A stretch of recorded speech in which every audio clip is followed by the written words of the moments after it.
प्यारे बच्चों नमस्कार। स्वागत करता हूं आप सभी बच्चों का आज के इस इम्पोर्टेंट क्लास में। तो कैसे हो आप सभी? उम्मीद करता हूं कि आप लोग बहुत ही अच्छे होंगे, स्वस्थ होंगे और आप सभी की पढ़ाई भी बहुत ही अच्छी चल रही होगी। बच्चा पार्टी आज का क्लास बहुत ही ज्यादा इम्पोर्टेंट है आप सभी बच्चों के लिए, क्योंकि आज के क्लास में हम लोग पढ़ने वाले हैं 12th क्लास के बायोलॉजी का क्वेश्चन बैंक से पूरे 100 मोस्ट इंपोर्टेंट ऑब्जेक्टिव क्वेश्चन। बच्चा पार्टी आपको पता होना चाहिए कि क्वेश्चन बैंक बहुत ही ज्यादा इंपॉर्टेंट होता है आपके बोर्ड परीक्षा के लिए, क्योंकि बहुत सारे ऐसे प्रश्न होते हैं जो आपके बोर्ड परीक्षा में हर एक बार रिपीट करे जाते हैं, यानी कि पूछे हुए प्रश्न को फिर से पूछ लिया जाता है। इसीलिए आज का क्लास तो बहुत ही ज्यादा इंपॉर्टेंट है, ध्यान से देखिएगा। और आज के क्लास में दिए जाने वाले बायोलॉजी के इस 100 ऑब्जेक्टिव को आप लोग अच्छे से याद भी करते चलिएगा। ओके, चलिए फिर क्लास को स्टार्ट करते हैं। सारे बच्चे हमारे साथ चैट सेक्शन में आंसर को लगाते चलिएगा और लास्ट में बताइएगा कि इस 100 ऑब्जेक्टिव में आप लोग सही कितना कर पाए हो। देखिए,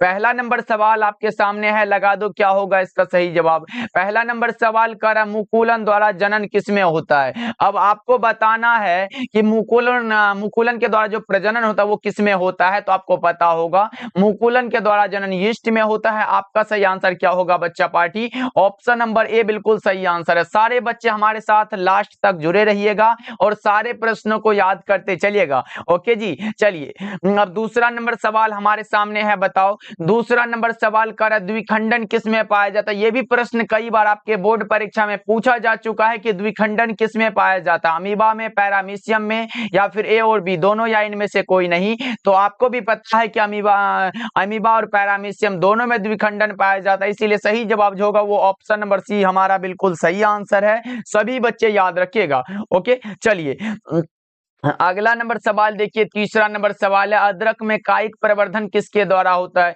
यह भी बहुत ही अच्छा प्रश्न है कि अदरक में कायिक प्रवर्धन किसके द्वारा होता है, तो राइजोम के द्वारा होता है बच्चा पार्टी। 3 का जो सही जवाब होगा वो ऑप्शन नंबर ए हमारा बिल्कुल सही आंसर है। फोर्थ नंबर सवाल हमारे सामने है, बताओ फोर्थ नंबर सवाल है मानव युग्मकों में गुणसूत्रों की संख्या कितनी होती है। बच्चा पार्टी आप लोग क्लास को आज सबसे पहले लाइक कर देना भाई, क्योंकि बहुत ही ज्यादा इंपॉर्टेंट है। वैसे आप लोग लाइक करने के लिए भूल जाते हो तो अच्छा नहीं लगता है, इसलिए सभी बच्चे आज क्लास को लाइक कर दो, फिर पढ़ने में भी मजा आएगा और पढ़ाने में भी। तो सभी बच्चे क्लास को लाइक कर लेना। देखो फोर्थ नंबर सवाल कर मानव युग्मकों में गुणसूत्रों की संख्या कितनी होती है, तो हमने बताया कि युग्मक जो होता है बच्चा पार्टी, ये युग्मक जो होता है ये हमारा क्या होता है, हैप्लॉइड यानी कि एन होता है, और युग्मक यानी कि मेल गेमिट और फीमेल गेमिट मिलके जो जाइगोट का निर्माण करता है वो हमारा डिप्लॉइड होता है। लेकिन हमसे पूछा गया मानव युग्मकों में, इसीलिए लगाएंगे 23 होता है। सही जवाब ऑप्शन नंबर बी होगा।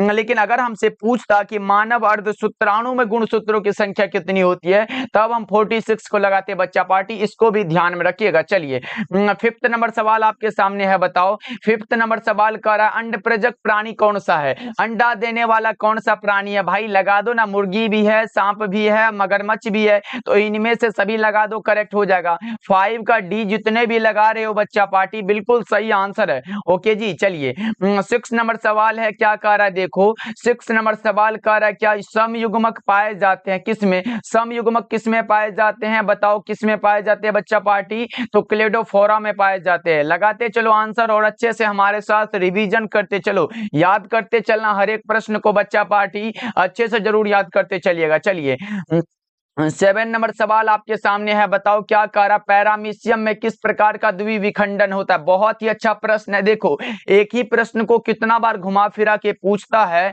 हमने आप बताया था कि पैरामीशियम में कौन सा होता है, तो द्विखंडन होता है अमीबा तथा पैरामीशियम में, लेकिन यहाँ पूछा गया पैरामीशियम में किस प्रकार का द्विखंडन होता है, वो हमारा ट्रांसवर्स बाइनरी फ्यूजन होता है, यानी कि अनुप्रस्थ द्विखंडन होता है बच्चा पार्टी। ऑप्शन बी बिल्कुल सही आंसर है। यहाँ देख सकते हो नीचे इंग्लिश मीडियम वालों के लिए भी दिया गया है, इसलिए घबराना नहीं है, सारे प्रश्नों को याद करते चलना है। चलो फिर 8 नंबर सवाल को देखिए, इस 100 ऑब्जेक्टिव को भाई हर हाल में जरूर याद कर लेना।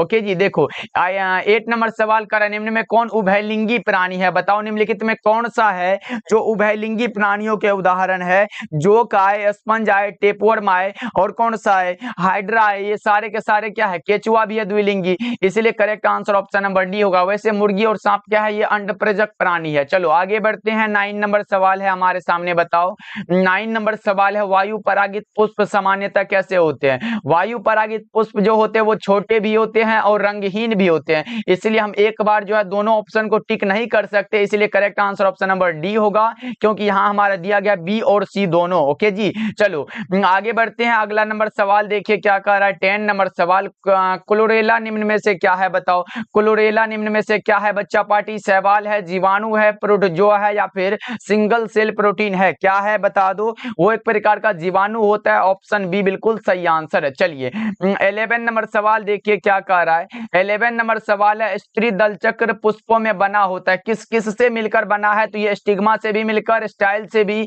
ओवरी से भी, इसीलिए उपरोक्त सभी से मिलकर बना हुआ है। करेक्ट आंसर क्या होगा बच्चा पार्टी? ऑप्शन नंबर डी बिल्कुल सही आंसर है, ध्यान में रखना आप सब। चलो आगे बढ़ते हैं। अगला नंबर सवाल देखिए क्या कह रहा है।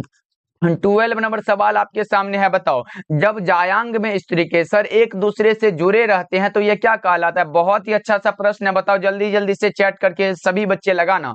ओके चलो, जब जायांग में स्त्री केसर एक दूसरे से जुड़े रहते हैं तो यह हमारा कहलाता है युक्तांडपी कहलाता है। क्या कहलाता है बच्चों? युक्तांडपी। करेक्ट आंसर बी हो जाएगा। चलिए 13 नंबर सवाल देखिए क्या कह रहा है। 13 नंबर सवाल है, भ्रूणकोश की सेंट्रल कोशिका कौन सी है? ये तो कई बार आपके बोर्ड परीक्षा में पूछा भी जा चुका है कि भ्रूणकोश की सेंट्रल कोशिका कौन सी है, तो आप लगाओगे सर, ये आप लगा दो ना, द्वितीयक केंद्रक हमारा करेक्ट हो जाएगा।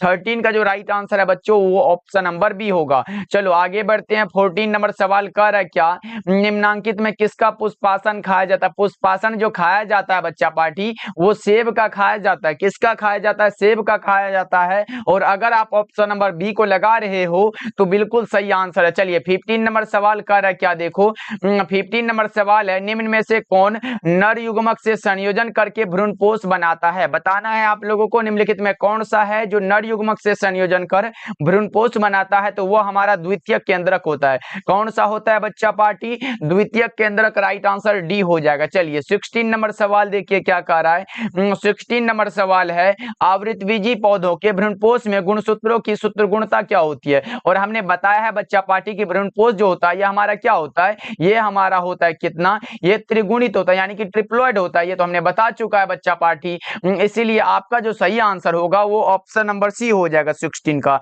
सी, ऑप्शन नंबर सी को लगाना। बहुत अच्छे, चलिए आगे बढ़ते हैं। 17 नंबर सवाल है आपके सामने, बताओ 17 नंबर सवाल है, बीज चोल खाया जाता है, क्या लगाओगे बच्चा पार्टी? इनमें से सभी लगा रहे हो क्या? बिल्कुल गलत आंसर हो जाएगा, क्योंकि हमने बताया था बीज चोल जो खाया जाता है वो जायफल का खाया जाता है, शरीफा का खाया जाता है, और किसका? लीची का खाया जाता है। देखो जायफल ये सेब नहीं होगा, नारंगी भी नहीं होगा, शरीफा हमारा करेक्ट आंसर है। अगर जायफल भी हो तो लगा दीजिएगा, लीची भी आए तो भी लगा दीजिएगा, इतना को याद रखना है बच्चा पार्टी। चलिए आगे बढ़ते हैं। 18 नंबर सवाल कर रहा है क्या, 18 नंबर सवाल है हमारे सामने, वायु परागन किसमें नहीं होता है? वायु परागन जिसमें घास में होता है, मक्का में होता है, गेहूं में होता है, ये सब में होता है, लेकिन ये सैल्विया में नहीं होता है। किसमें नहीं होता है बच्चा पार्टी? सैल्विया में नहीं होता है। 18 का डी लगाना आप लोग। चलिए 19 नंबर सवाल आपके सामने है, बताओ 19 नंबर सवाल है, ग्राफियन पुटिका पाया जाता है, किसमें पाया जाता है? इसका राइट आंसर बहुत ही आसान है, सभी बच्चे लगा देंगे। कौन सा? मादा मानव के अंडाशय में पाया जाता है। करेक्ट आंसर आप लोग क्या लगाओगे? ओवरी ऑफ फीमेल ह्यूमन हो जाएगा। करेक्ट आंसर बी हो जाएगा। चलो 20 नंबर सवाल आपके सामने है, गर्भाशय किससे संबंधित है? ये तो हर एक बच्चा को पता होगा कि गर्भाशय किससे संबंधित होता है। ये हमारा नर जनन तंत्र से थोड़ी ना होता है, हाँ मादा या फिर स्त्री जनन तंत्र से। Right answer option number B होगा, याद रखना ऑप्शन नंबर बी आपका बिल्कुल सही आंसर है। और ये प्रश्न भी आपके बोर्ड परीक्षा में पूछा जा चुका है, तो बच्चा पार्टी समझ सकते हो कितना आसान सा पूछा जाता है आपके परीक्षा में। चलिए आगे बढ़ते हैं। 21 नंबर सवाल कह रहा है, ऋतुस्राव चक्र किसमें होता है? ऋतुस्राव चक्र बताओ कौन सा होगा? एक हमारा होता है ओस्ट्रस साइकिल और दूसरा होता है मेंस्ट्रुअल साइकिल। देखो यहाँ पूछा गया मासिक चक्र यानी कि मेंस्ट्रुअल साइकिल किसमें होता है? मनुष्य में होता है, बंदर में होता है, चिंपैंजी में होता है, इन सभी में होता है। लेकिन अगर आपसे पूछा गया हो ओस्ट्रस साइकिल यानी कि मध्य चक्र किसमें होता है बच्चा पार्टी, तो आप लगा दोगे सर गाय में होता है, भैंस भी लिख सकते हो, बकरी में होता है। ये सब में क्या होता है? ये सब में हमारा ओस्ट्रस साइकिल होता है, जबकि इन सब में क्या होता है? मेंस्ट्रुअल मेंस्ट्रुअल साइकिल होता है। दोनों को याद रखना बच्चों, क्योंकि ये दोनों आपके बोर्ड परीक्षा में हर एक बार पूछे जाते हैं। वैसे अगर यहाँ तक आ गए हैं तो एक 2 नंबर वाला क्वेश्चन मैं फिक्स कर दूं आप लोगों के लिए। यहाँ पे पूछा जाता है कि ऋतुस्राव चक्र और मध्य चक्र में अंतर को लिखे। ये 2 नंबर में आया हुआ है आपके बोर्ड परीक्षा में, इसलिए बच्चा पार्टी इसके बीच अंतर को जरूर याद कर लीजिएगा आप लोग। चलिए 22 नंबर सवाल कर रहा है क्या, 22 नंबर सवाल है गैमीट निर्माण को क्या कहते हैं बताओ। गैमीट के निर्माण को हम लोग क्या कहते हैं, युग्मक। देखो इसका हिंदी हमारा क्या होता है, युग्मक होता है, और युग्मक निर्माण को युग्मक जनन कहते हैं, यानी कि गैमीट निर्माण को गैमेटोजेनेसिस कहते हैं। आपका सही आंसर क्या होगा बच्चा पार्टी, तो ऑप्शन नंबर ए आपका सही आंसर है। चलिए 23 नंबर सवाल की ओर बढ़ते हैं, और हमारे सामने कुछ इस प्रकार का प्रश्न आया हुआ है कि शुक्राणु जनन का नियंत्रण जो है किसके द्वारा होता है, बताओ क्या होगा। शुक्राणु जनन का जो नियंत्रण होता है वो एंड्रोजन के द्वारा होता है बच्चा पार्टी। वैसे होता तो एलएच के द्वारा भी होता है, एफएसएच के द्वारा भी होता है, लेकिन ज्यादातर जो सही लग रहा है वो हमारा ऑप्शन नंबर सी होगा, एंड्रोजन होगा।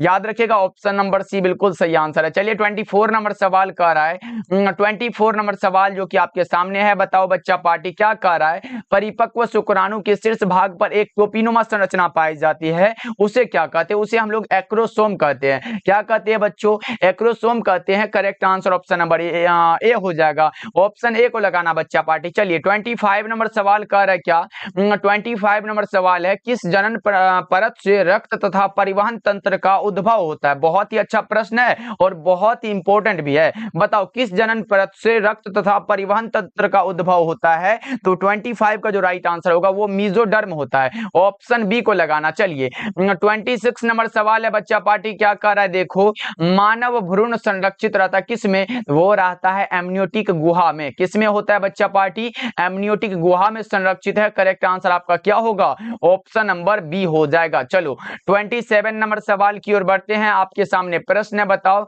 निम्नलिखित में कौन भारी मात्रा में प्रोजेस्टेरोन का स्रावित करता है। बताओ निम्नलिखित में कौन सा है जो भारी मात्रा में प्रोजेस्टेरोन को स्रावित करता है, तो वो हमारा कॉर्पस ल्यूटियम होता है। अब बताओ कि सर इसमें कॉर्पस ल्यूटियम दिखाई नहीं दे रहा है, भाई हिंदी होता है पित्तपिंड, राइट आंसर सी हो जाएगा। देखो इंग्लिश में कॉर्पस ल्यूटियम दिया भी गया है। चलो आगे बढ़ते हैं, 28 नंबर सवाल है। 28 नंबर सवाल कर रहा है 2001 की जनगणना के अनुसार भारत की जनसंख्या वृद्धि दर क्या है। 2001 की जनगणना के अनुसार भारत की जनसंख्या वृद्धि दर लगभग 2% है बच्चों, ऑप्शन सी हमारा बिल्कुल सही आंसर हो जाएगा। अगर आप सी को लगा रहे हो तो आपका भी करेक्ट हो जाएगा। चलिए 29 नंबर सवाल की ओर बढ़ते हैं बच्चा पार्टी। 29 नंबर सवाल है कॉपर टी किसे रोकता है। ये तो कई बार भाई बहुत बार आया हुआ है आपके बोर्ड एग्जाम में, इसीलिए आप कह सकते हो ये क्या है, MVVI कह सकते, बहुत इंपॉर्टेंट है।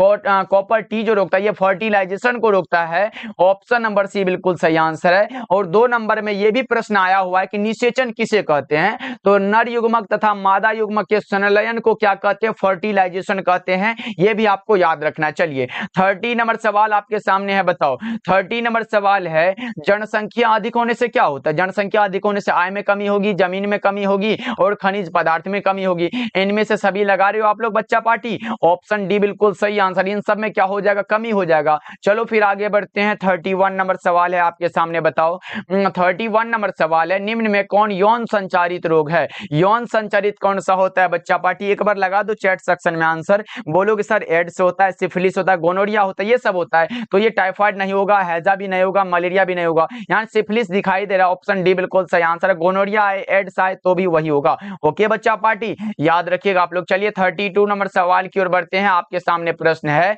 शरीर के बाहर होने वाले निषेचन को क्या कहते हैं। शरीर के बाहर होने वाले निषेचन को हम लोग इन विट्रो कहते हैं। क्या बोलते हैं बच्चा पार्टी, हमारे साथ गुनगुनाते चलो, हम जितना बोल रहे हैं उसको अच्छे से सुनो और जो भी प्रश्न आपके सामने आ रहा है उसको अच्छे से पढ़ते भी चलो, तभी याद होगा बच्चा पार्टी। ऐसे देखने से काम नहीं चलेगा, अगर देखते रहोगे कहीं कुछ दिन में भूल जाओगे। अगर थोड़ा पढ़ते जाते हो तो क्या होगा कि आपके दिमाग में सेट होते चलेगा। ओके बच्चा पार्टी, वैसे रिवीजन के लिए इस क्लास को एक बार बार बार देख लेना भाई, बहुत इंपॉर्टेंट क्लास दे रहा हूं आज का। चलो 33 नंबर सवाल आपके सामने है, बताओ 33 नंबर सवाल का रहा है कैपेसिटेशन एक प्राकृतिक क्रिया है जो होती है, किस में होती है, तो मादा जनन मार्ग में होती है। राइट आंसर बी हो जाएगा। चलो आगे बढ़ते हैं, अगला नंबर सवाल आपके सामने 34 नंबर सवाल है जननांग समस्या किनके द्वारा फैलने वाला एसटीडी है? जननांग समस्या किनके द्वारा फैलने वाला एसटीडी है बच्चा पार्टी? कौन सा होगा? एसटीडी का अर्थ क्या होता है? वो सेक्सुअली ट्रांसमिटेड डिजीज होता है बच्चा पार्टी, और वो जो होता है वो पॉपुलामा विषाणु के कारण होता है। सही जवाब हमारा ऑप्शन सी हो जाएगा। चलिए 35 नंबर सवाल को देखते हैं क्या कह रहा है। निम्नलिखित में कौन अंतःगर्भाशय युक्ति हार्मोन मोचक है? तो कौन सा होगा बच्चों? लगा दो एक बार चैट सेक्शन में आंसर। वो होता है LNG-20 होता है। करेक्ट आंसर आपका जो होगा वो ऑप्शन नंबर बी हो जाएगा। चलिए 36 नंबर सवाल आपके सामने है। बताओ पृथक्करण के सिद्धांत को और क्या कहते हैं? बताओ जल्दी जल्दी से, पृथक्करण के सिद्धांत को और क्या कहते हैं? तो वो कहते हैं law of purity of gametes, यानी कि युग्मकों की शुद्धता का नियम कहते हैं। आपका सही आंसर क्या होगा? ऑप्शन नंबर सी हो जाएगा सर। चलिए आगे बढ़ते हैं। 37 नंबर सवाल आपके सामने है। 37 नंबर सवाल है, मेंडल ने प्रतिपादित किया। ये तो बड़ा ही आसान सा सवाल है और जल्दी से आप लोग लगा दो। मेंडल ने किसका प्रतिपादित किया था? तो आनुवांशिकता का नियम। बहुत ही आसान है, ऑप्शन नंबर सी को लगा रहे हो बच्चा पार्टी, बहुत अच्छे। चलो वैसे मैं बता दूं ये क्या होगा, बेटसन और पनेट ने इसका ये किया था, और 10% ऊर्जा का जो नियम दिया था ये दिया था लिंडमैन साहब ने। क्या कौन दिया था बच्चा पार्टी? यहाँ पे लिख भी दे रहा हूँ, ये दिया था लिंडमैन साहब ने। इसको भी आप लोग याद रखिएगा। चलो आगे बढ़ते हैं। अगला नंबर सवाल आपके सामने है। बताओ 38 नंबर सवाल है, अर्जित गुणों के वंशागति का सिद्धांत किनके द्वारा दिया गया है? ये भी प्रश्न कई बार आपके बोर्ड एग्जाम में पूछा गया है। अर्जित गुणों के वंशागति का सिद्धांत जो है ये किनके द्वारा दिया गया है? तो बच्चा पार्टी ये लैमार्क साहब के द्वारा दिया गया। सही जवाब ऑप्शन बी हो जाएगा। 39 नंबर सवाल का रहा क्या? मेंडल ने चयन किया था किसका? मेंडल ने चयन किया था गार्डन मटर का। किसका किया था बच्चा पार्टी? गार्डन मटर का किया था। अगर आप 39 का डी को सेलेक्ट किए हो तो बिल्कुल सही आंसर है। चलिए 40 नंबर सवाल आपके सामने है। बताओ 40 नंबर सवाल है, मेंडल के नियम का एक अपवाद है। कौन सा है जो मेंडल के नियम का एक अपवाद है? तो वो लिंकेज होता है। क्या होता है बच्चा पार्टी? सहलग्नता करेक्ट आंसर है। चलिए 41 नंबर सवाल आपके सामने है। बताओ 41 नंबर सवाल है, मानव रुधिर AB वर्ग में। हाँ, यहां से 2 प्रश्न आपके बोर्ड परीक्षा में पूछा जा चुका है अभी तक कि मानव रुधिर O वर्ग में क्या होता है और मानव रुधिर AB वर्ग में क्या होता है। देखो यहां पे मैं दोनों आपको बता दे रहा हूं बच्चा पार्टी। अगर आपसे पूछे मानव रुधिर O वर्ग में क्या होता है, उसमें एंटीजन अनुपस्थित होते, यानी कि एंटीजन क्या होता है? अनुपस्थित होते। याद रखिएगा, यहां पे लिख दे रहा हूं। अगर रहे मानव रुधिर O वर्ग में क्या होता है तो यहां पे लिख दे रहा हूं, वो क्या होता है बच्चा पार्टी? वो होता है हमारा एंटीजन क्या होता है? अनुपस्थित होता है। इसको याद रखना बहुत इंपॉर्टेंट है बच्चा पार्टी। ये जो लिख रहा हूं ये बहुत इंपॉर्टेंट है। इसमें क्या होता है? मानव रुधिर O वर्ग में क्या होता है? O वर्ग में एंटीजन अनुपस्थित होता है, जबकि मानव रुधिर AB वर्ग में एंटीबॉडी अनुपस्थित होता है। देखो दोनों को समझ लो। अगर पूछे मानव रुधिर O वर्ग में क्या होता है? एंटीजन अनुपस्थित होता है, और मानव रुधिर AB वर्ग में क्या होता है? एंटीबॉडी अनुपस्थित होते हैं। दोनों को याद रखिएगा। ओके बच्चा पार्टी, ध्यान में रखिएगा, स्क्रीनशॉट ले सकते हो। चलो आगे बढ़ते हैं। 42 नंबर सवाल का रहा क्या? देखो मनुष्य में मात्रात्मक लक्षण का उदाहरण क्या है? त्वचा का रंग है। मनुष्य में मात्रात्मक लक्षण का कौन सा उदाहरण है? तो त्वचा का रंग करेक्ट हो जाएगा। चलिए 43 नंबर सवाल आपके सामने है। बताओ एक जीन के विभिन्न रूपों को क्या कहा जाता है? एक जीन के विभिन्न रूपों को हम लोग क्या बोलते हैं? एलील बोलते हैं, युग्मक विकल्पी बोलते हैं। क्या बोलते हैं बच्चा पार्टी? एलील भी रह सकता है, ऐसे करके कभी कभी एलील भी लिख देता है, इंग्लिश को ही लिख देता है, इसलिए दोनों को याद रखिएगा। चलो आगे बढ़ते हैं। अगला नंबर सवाल 44 नंबर सवाल है, निम्नलिखित में कौन सा कथन है जो असत्य है? ये बताना है आपको, निम्नलिखित में कौन सा कथन है जो असत्य है। तो मैं बता दूं, लक्षणों का निर्धारण कारक करते हैं, ये बिल्कुल सही आंसर है। कारक विविक्त होते, ये भी सही आंसर है बच्चा पार्टी। मटर में कारक जोरों में होते, ये भी सही है। लेकिन एलील का आपस में समविसरण होता है, ये बिल्कुल गलत आंसर है, क्योंकि भाई एलील का समविसरण नहीं होता है, बल्कि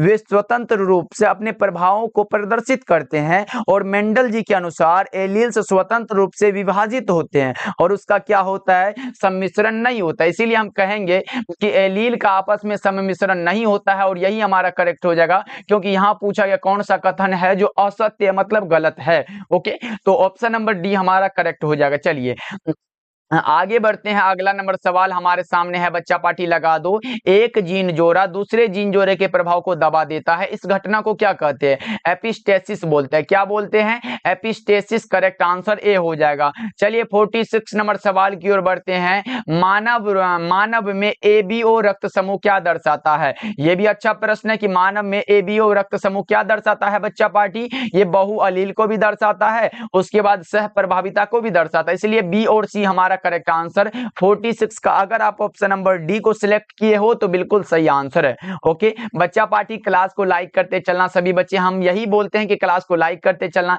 वैसे हम आपसे अभी तक कुछ मांगे नहीं है, इसलिए बच्चा पार्टी सिर्फ क्लास को लाइक करना और अपने दोस्तों के पास शेयर भी करते चलना। ओके चलो आगे बढ़ते हैं। 47 नंबर सवाल है, इनमें कौन सा रक्त समूह है जो सार्वभौमिक रक्तदाता है? बताना है आप लोगों को कौन सा है जो यूनिवर्सल ब्लड डोनर है। वो हमारा ब्लड ग्रुप ओ होता है। ऑप्शन नंबर डी हमारा क्या होगा? तो बिल्कुल सही आंसर है। चलिए 48 नंबर सवाल है आपके सामने, बताओ विनिमय किस अवस्था की विशेषता है? विनिमय जो होता है वो पैकेटीन की अवस्था में होता है बच्चों। ऑप्शन सी बिल्कुल सही आंसर है। 49 नंबर सवाल की ओर बढ़ते हैं।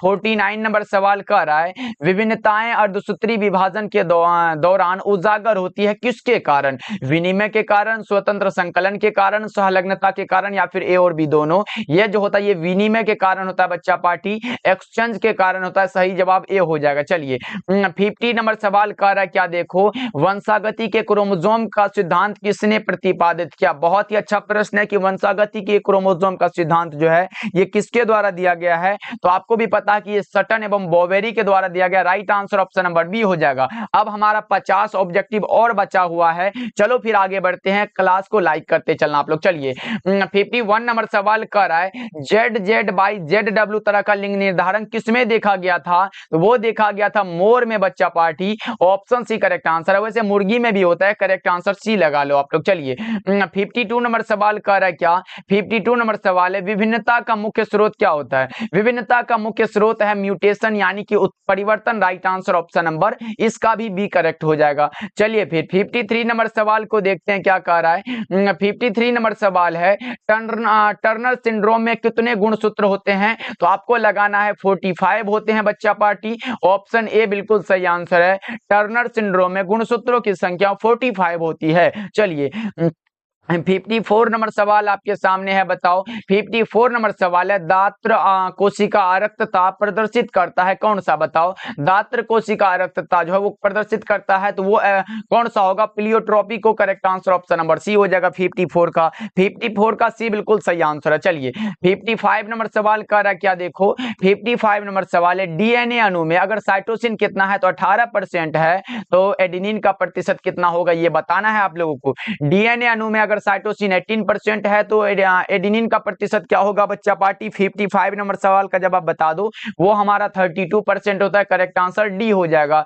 चलिए अगला प्रश्न को देखते हैं। 56 नंबर सवाल है, डीएनए अणु का फ्यूरिन बेस होता है कैसा, कौन सा होता है? बताओ डीएनए अणु का फ्यूरिन क्षार क्या होता है बच्चा पार्टी, ये बताना है। तो आपको पता होगा ये एडेनिन और कौन सा होता है? गुआनिन होता है क्या? 56 का क्या लगाओगे? ऑप्शन नंबर ये हमारा बिल्कुल सही आंसर है। चलिए 57 नंबर सवाल कर रहा है, क्या देखो इनमें कौन सा नाइट्रोजनस बेस डीएनए में नहीं होता है? डीएनए में जो होता है पहले वो जानोगे तब ना। तो वो हमारा होता है ए होता है, जी होता है, सी होता है और टी होता है। यानी कि एडेनिन होता है, गुआनिन होता है, साइटोसिन होता है और थायमिन होता है। लेकिन यूरेसिल कहीं पर नहीं दिया गया बच्चा पार्टी। ऑप्शन नंबर बी को लगाओ, क्योंकि ये यूरासिल जो होता है ये डीएनए बेस में नहीं होता है। Correct answer option number B हो जाएगा। चलिए 58 नंबर सवाल कर रहा है, क्या 58 नंबर सवाल है, बी डीएनए के एक पूर्ण घुमाव में नाइट्रोजनस बेस पेयर्स कितने होते हैं? बी डीएनए के लिए पूछा गया है। देखो एक हमारा क्या होता है, एक हमारा होता है बी डीएनए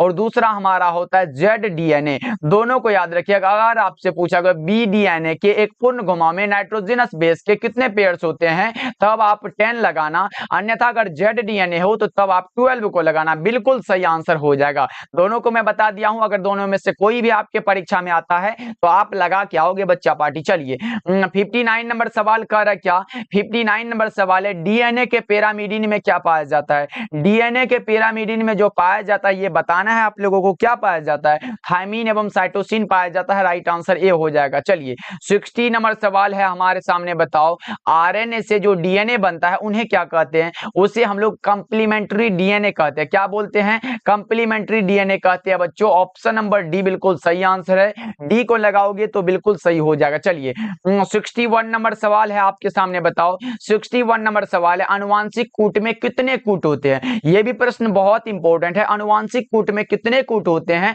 64 होते हैं। लेकिन बच्चा पार्टी एक बात और भी पूछा जाता है कि अनुवांशिक कूट में कूट के लिए शब्द कितने होते हैं, तब आप 3 लगाना, अन्यथा हमारा correct answer option number D यानी कि 64 हो जाएगा। चलिए 62 नंबर सवाल क्या कह रहा है, देखो 62 नंबर सवाल है ओपेरॉन मॉडल किसने प्रस्तावित किया था। तो यह किया था मोनोड एवं जैकब ने।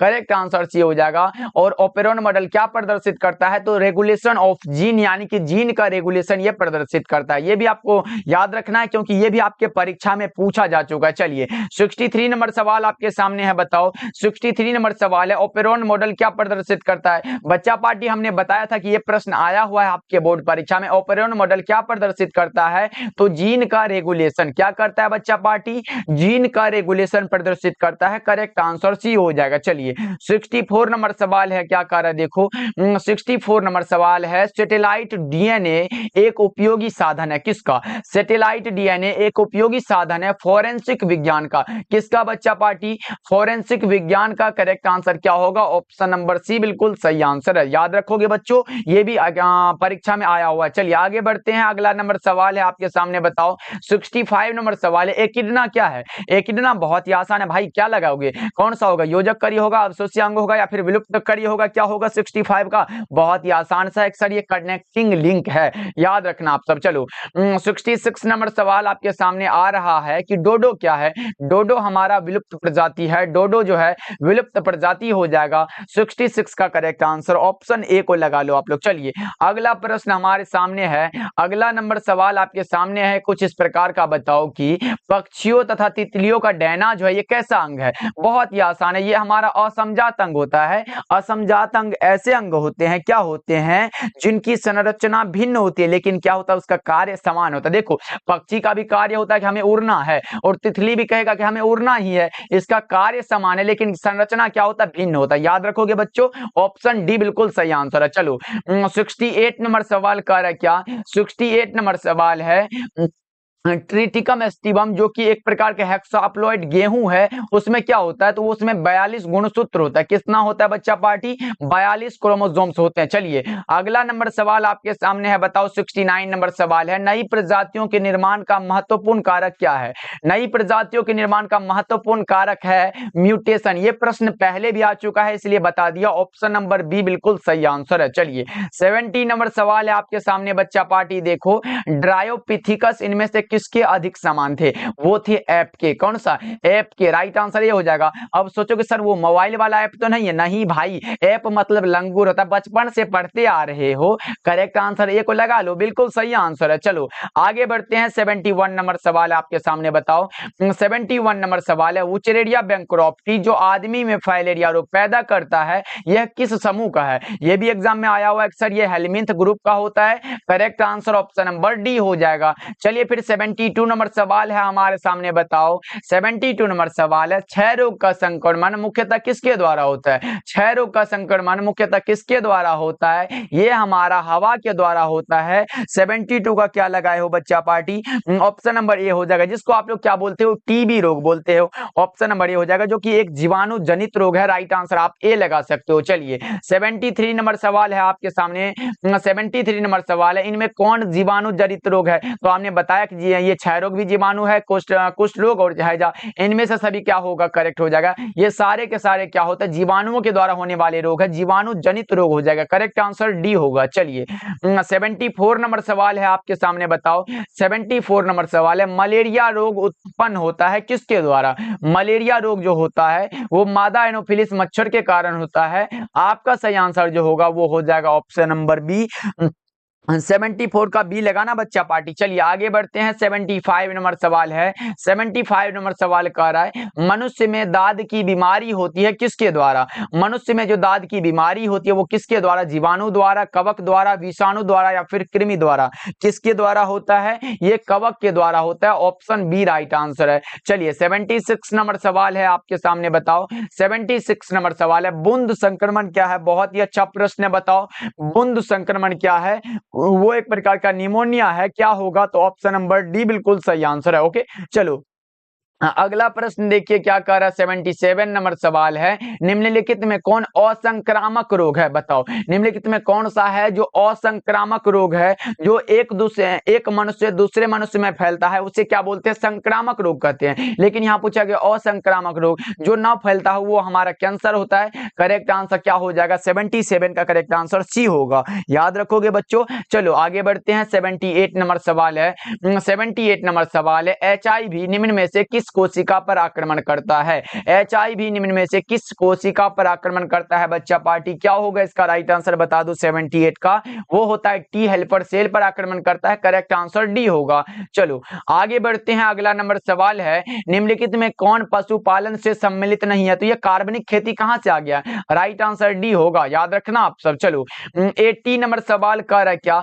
80 नंबर सवाल है शहद का निर्माण कौन करती है? हाँ ये भी बहुत इंपॉर्टेंट है। देख रहे हो ऐसे देखते होगे कि मधुमक्खी का जो छाता लटका रहता है उसमें क्या होता है? नर मधुमक्खी भी होता है, रानी मधुमक्खी और कार्यकर्ता मधुमक्खी तीनों होता है। लेकिन ये शहद का जो निर्माण करती है वो कार्यकर्ता मधुमक्खी का काम है। करेक्ट आंसर सी हो जाएगा। चलिए अगला नंबर सवाल 81 नंबर सवाल है पीसी कल्चर किससे संबंधित होता है? पीसी कल्चर कहने का अर्थ है मत्स्य पालन, और मत्स्य पालन जलीय जंतुओं से संबंधित है बच्चों। ऑप्शन बी राइट आंसर है। चलो फिर आगे बढ़ते हैं। 82 नंबर सवाल कर रहा है क्या? ताईचुंग इनमें से किसकी किस्म है? ताईचुंग जो है वो धान की किस्म है। किसकी है बच्चा पार्टी? धान की किस्म है। राइट आंसर आपका ए हो जाएगा। चलिए 83 नंबर सवाल है कल्याण सोना किसकी किस्म है? कल्याण सोना वाला बात हो तो आप गेहूं की प्रोन्नत किस्म को लगाना। क्या लगाओगे बच्चा पार्टी? गेहूं की प्रोन्नत किस्म है। राइट आंसर आपका क्या होगा? ऑप्शन ए हो जाएगा। चलिए फिर 84 नंबर सवाल की ओर बढ़ते हैं। आपके सामने है रेशम के धागों में कौन सा प्रोटीन होता है? रेशम के धागों में कौन सा प्रोटीन होगा? तो फिब्रोइन नामक प्रोटीन होता है। आपका सही आंसर होगा ऑप्शन नंबर ए लगा लो। चलिए 85 नंबर सवाल है आपके सामने, बताओ 85 नंबर सवाल है बासमती चावल की कितनी किस्में हैं जो भारत में उगाई जाती है? वो हमारा 27 है। करेक्ट आंसर सी हो जाएगा। चलिए 86 नंबर सवाल को देखते हैं क्या कह रहा है। 86 नंबर सवाल है एसिटाबुलेरिया निम्न में से क्या है? एसिटाबुलेरिया निम्न में से क्या है बच्चा पार्टी? लगा दो 86 नंबर सवाल का जवाब, तो वो हमारा हो जाता है सवाल है। राइट आंसर क्या होगा? ऑप्शन नंबर बी हो जाएगा। चलिए 87 नंबर सवाल को देखते हैं क्या कह रहा है। 87 नंबर सवाल है प्रोटोप्लास्ट कल्चर का फ्यूजोजेन क्या होता है? प्रोटोप्लास्ट कल्चर का जो फ्यूजोजेन होता है वो क्या होता है? वो होता है पीईजी यानी कि पॉलीएथिलीन ग्लाइकोल होता है। आपका सही आंसर जो होगा वो ऑप्शन नंबर बी सही हो जाएगा। चलिए फिर 88 नंबर सवाल को देखते हैं क्या कह रहा है। 88 नंबर सवाल है पादप कोशिका से संपूर्ण पौधा बनाने की क्षमता को क्या कहते हैं? पादप कोशिका से संपूर्ण पौधा बनाने की क्षमता को क्या कहते हैं? उससे हम लोग बोलते हैं संपूर्णता यानी कि पूर्ण सशक्तता बोलते हैं। सही जवाब ऑप्शन सी हो जाएगा। चलिए 89 नंबर सवाल है हमारे सामने, बताओ 89 नंबर सवाल है दही दूध से दही बनाने में किस जीवाणु का उपयोग होता है? तो ये सभी बच्चे को पता है कि सर लैक्टोबैसिलस का यूज होता है। और अगर आपसे पूछे दूध से दही बनाने में किस विटामिन की मात्रा बढ़ती है, वो हमारा होता है कौन सा बच्चा पाठी? याद रखिएगा वो जो हमारा होता है वो विटामिन B12 की जो मात्रा होती है वो बढ़ जाती है। इसको जरूर याद रखिएगा आप लोग। चलिए आगे बढ़ते हैं। अगला नंबर सवाल कह रहा है क्या?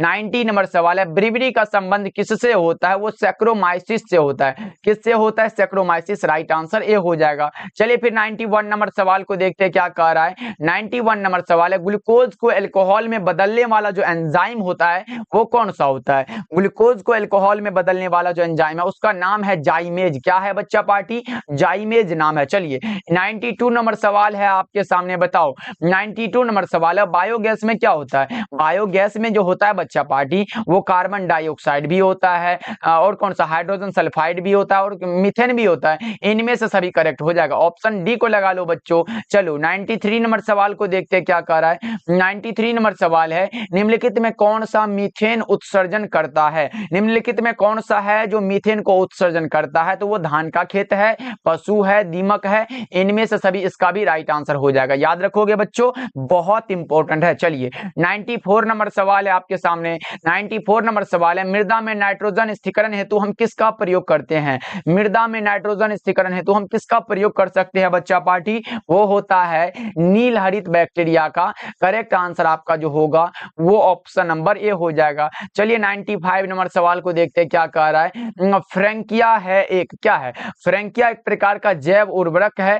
करेक्ट आंसर आपका क्या होगा बच्चा पार्टी? ऑप्शन ए हो जाएगा, यानी कि बायो फर्टिलाइजर होता है। राइट आंसर ए हो जाएगा। चलिए 96 नंबर सवाल की ओर बढ़ते हैं, आपके सामने है, बताओ 96 नंबर सवाल है, एगारोज किससे प्राप्त किया जाता है? तो एगारोज जो प्राप्त किया जाता है वो समुद्री घास से होता है। किससे होता है बच्चों? समुद्री घास से होता है। Right answer option number B हो जाएगा। चलिए 97 नंबर सवाल है आपके सामने, बताओ 97 नंबर सवाल कह रहा है, रेस्ट्रिक्शन एंजाइम जाने जाते हैं किसके रूप में? रेस्ट्रिक्शन एंजाइम जो है वो किसके रूप में जाने जाते हैं? तो वो जाने जाते हैं आणविक कैंची के रूप में बच्चों। ऑप्शन बी आपका सही आंसर है, याद रखोगे आप लोग। चलो 98 नंबर सवाल कह रहा है, 98 नंबर सवाल है, क्राइजीन बॉल कृमि से किस फसल को बचाता है? क्राइजीन जो है बॉल कृमि से किस फसल को बचाता है? तो वो कपास की खेती को बचाता है। आपका जो सही विकल्प होगा वो ऑप्शन ए हो जाएगा। चलिए 99 नंबर सवाल है हमारे सामने।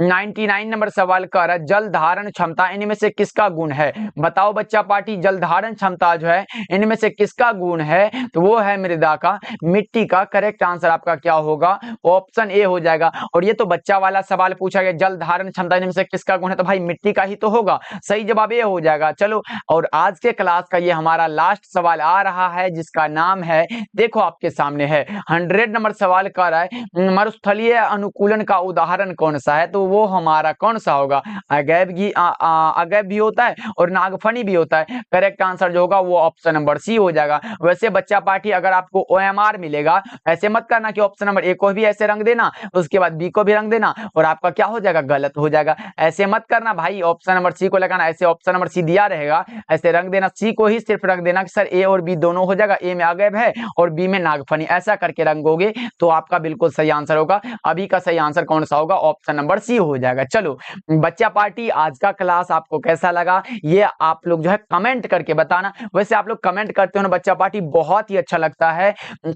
आपका अच्छा कमेंट पढ़ते हैं, बहुत ही अच्छा लगता है। और हमारे साथ जुड़ना चाहते हो, डेली क्लास करना चाहते हो, डेली क्लास का टाइम हमारा शाम के 7 बजे है और शाम के 8 बजे है। दोनों क्लास को ज्वाइन करो, फिर उसके बाद हम देखेंगे और आप रहोगे एग्जाम हॉल में और आपके सामने वो प्रश्न रहेगा और एक एक प्रश्न को 4 डालोगे, ये मेरा गारंटी है बच्चा पार्टी। इसलिए अगर आप खूब मेहनत करोगे, जितना मैं पढ़ाते जा रहा हूं उसका पढ़ना पड़ेगा, ऐसे काम नहीं चलेगा। ऐसे कैसे 4 पाओगे भाई? इसलिए खूब मेहनत करना है, क्योंकि देखो भाई मेहनत तो करना पड़ेगा। जैसे आपके माता पिता है तो वो कभी भी मेहनत करने से घबराते नहीं है कि आज मेहनत नहीं करेंगे। वो सोचते हैं कि कैसे भी करके मेरा बेटा या फिर मेरी बेटी जो है इतने अच्छे मार्क्स लाए कि हमारा नाम भी रोशन हो और उसके साथ साथ उसका अच्छा करियर भी बन जाए। ओके बच्चा पार्टी, तो अच्छे से क्लास को करना। अगर आपको अगर समझ में ना आया हो तो एक बार फिर से इसको देख लेना, इसको रिवीजन करते चलना, समय समय पर इसको रिवीजन करते रहना, क्योंकि ये क्वेश्चन बैंक का है, बहुत इंपॉर्टेंट प्रश्न कराया है आज के क्लास में। तो मिलते हैं फिर अगले क्लास में। क्लास को लाइक कर दीजिएगा।